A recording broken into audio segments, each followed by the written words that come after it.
আসসালামু আলাইকুম ওয়া রাহমাতুল্লাহি ওয়া বারাকাতুহু।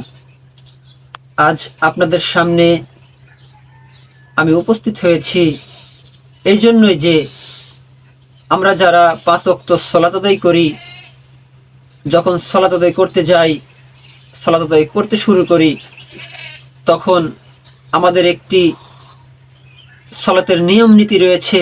সেই নিয়ম নীতি রাসূল সাল্লাল্লাহু আলাইহি সাল্লাম আমাদেরকে শিক্ষা দিয়েছেন। সেই নিয়ম নীতি অনুযায়ী আমাদেরকে সালাত আদায় করতে হবে।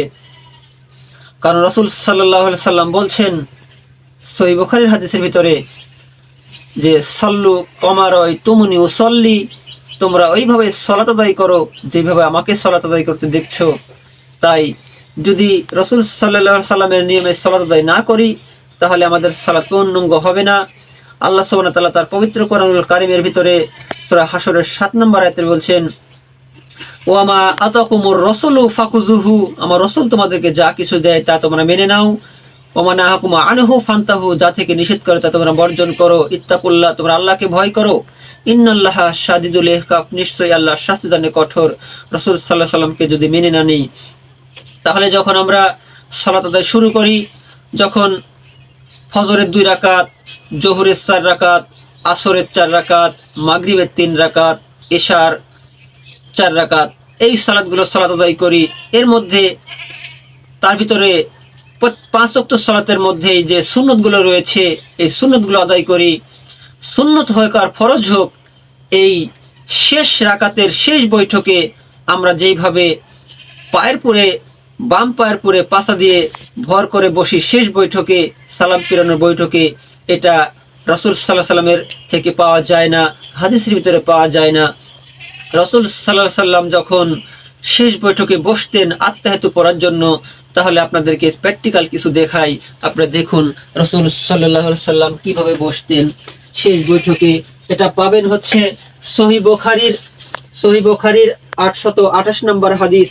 আমরা এইভাবে বসি, এইভাবে হাদিসের ভিতরে পাওয়া যায় না। শেষ বৈঠকে এইভাবে বসি, এইভাবে হাদিসের ভিতরে নেই। হাদিসের ভিতরে কিভাবে পাওয়া যাচ্ছে? সহিহ বুখারীর 828 নম্বর হাদিসের ভিতরে পাবেন রাসূল সাল্লাল্লাহু আলাইহি সাল্লাম যখন শেষ বৈঠকে বসতেন, তখন তিনি এই বাম পাকে ডান পায়ের ভিতরে এইভাবে ঢুকিয়ে দিতেন, ঢুকিয়ে দিয়ে নিতম্বর করে এই পাছাটাকে মাটির সাথে ঠেকিয়ে দিয়ে বসতেন। এইভাবে রাসূল সাল্লাল্লাহু আলাইহি সাল্লাম শেষ রাকাতে বসতেন।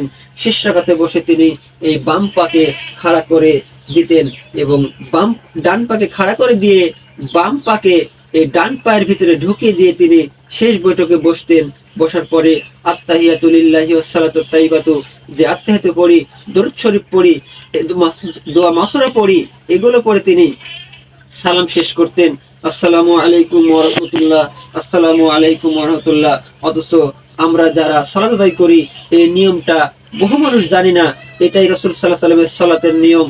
যদি আমরা এইভাবে সালাত আদায় না করি, রাসূল সাল্লাল্লাহু আলাইহি সাল্লাম বলছেন এক ব্যক্তি সালাত আদায় করলেন এবং রাসূল সাল্লাল্লাহু আলাইহি সাল্লাম বললেন, সাল্লু, তুমি সালাত আদায় করো, ফাইন্নী কালাম তুসাল্লি, তুমি সালাত আদায় করোনি।